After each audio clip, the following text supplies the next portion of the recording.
কি গো, তোমার খাওয়া হয়ে গেল? হ্যাঁ। এত তাড়াতাড়ি খালে কিভাবে? হয়ে গেছে, একটু সকাল সকাল দোকানটা খুলে কি? শোনো না, আজ দোকান খুলতে হবে না, সুমনাকে দেখতে আসি। তুমি বাড়ির বড় জামাই, তুমি না গেলে হবে বলো? পারবো না বউ, এই সপ্তাহে মাত্র 2 দিন দোকান খুলেছি, খরিদ্দার সব কেটে দোকান চলছে। সরি।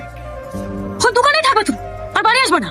আমি কি করবো বলো দিনি? তোমার কোনো দায়িত্ব নাই? তোমার আপন শালি তাকে দেখতে আসছে, আর তুমি দোকান খুলতে যাচ্ছ কোন জ্ঞানে? কি করবো তুমিই বলো? বছরের মধ্যে সমাজ তোমার 2 বোনের লেগে ছেলে দেখতে দেখতে কেটে যায়, আর 3 মাস তোমার মা নানি ডাক্তার দেখাতে কি? এই, তুমি আমার মাকে আর নানিকে ডাক্তারখানে নিয়ে যাও বলে খুঁটা দিচ্ছ?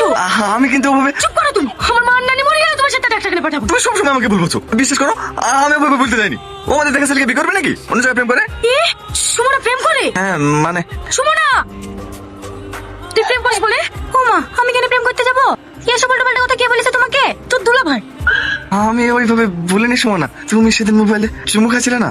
ছি দুলা ভাই, ছি, সেখানে পানি ঢুকে গেছিল বলে আমি মুখ দিয়ে বের করছিলাম। আর আপনি? মা, দুলা ভাই আমার নামে এত বড় দুর্নাম দিল। এই কথা গ্রামের কেউ শুনলে ওর আর বিয়ে হবে নাকি? দেখো গা, তলে তলে গ্রামে সবাইকে বুলি বেরিয়েছে কি ফালতু লোক একটা।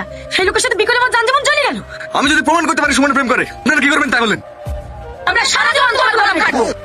আমার ভাই আর ভাবি, ইনারাই আমার গার্জেন। কেন তোমার আব্বা মা? মা অনেক ছোট থাকতেই মারা গেছে, বছর 2 হলো একটা অ্যাক্সিডেন্টে আমার আব্বুও মারা গেছে। বাবা, খুব ভালো। না মানে আমি ওইভাবে বলতে চাইনি, আমরা মেয়ে লেগে ঘর জামাই খুঁজছি তো। তোমার আব্বা মাও যেহেতু নাই, ঘর জামাই থাকতেও কোনো অসুবিধা হবে না, তাই আর কি। না না, আমাদের ঘর জামাই থাকবে না, রাজা ওঠ। থামো না ভাবি, আমি রাজি। এসলাম হইলো কি রাজি? ঘর জামাই থাকতে।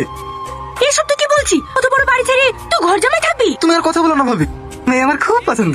সব কথাই তো হলো, কিসে চাকরি করো? চাকরি করিনি তো, বিড়ির ব্যবসা করি। দাম কেমন হয়? এবার খরচ বাদ দিয়ে মাসে 4 হয়ে যায়। 3-4 হাজার? না না, 3-4 লাখ। 3-4 লাখ? ঘটক মশাই, আপনি বিয়ের দিন ঠিক করেন। আমি রাজি না। কেনে? দেখছো না বিড়ি খেয়ে খেয়ে টুটমুট কেমন কালো করে ফেলেছে, কদিন বাদে ক্যান্সারে মরে যাবে, তখন তোমার মেয়ে বিধবা হবে। হবে না ভাই, হবে না। তুই বিড়ির জায়গায় যদি সেন্টার ব্যবসা করতে, আর তোমাকে বিয়ে করতাম না। তোমার কালো বলে বিড়ি খাওয়ার কথা বলছে তো, লাল হলে আবার পান খাওয়ার কথা বলতো। যাও ভাজা বাড়ি যাও, ভালো বাজা বেঁচে গেছো, বাড়ি দোয়া করো গা। দুলা ভাই, কি আবার কি করতে আসলো? কি লাগবে? সব লেখা আছে। এত জিনিস তোমার বিয়ে লেগেছে নাকি? ভাই যে কি বলে না, বিয়ে লাগলে আপনি জানবেন না, বিয়ের সাথে ভিডিও বানাবো। মাগুলো একটু তাড়াতাড়ি দিত। ইয়ো ইয়ো ইয়ো রোজিনা, বিয়ে করবো করবো, পোলাও খাবো খাবো। ইয়ো, চুপ কর। ভালো হয়নি?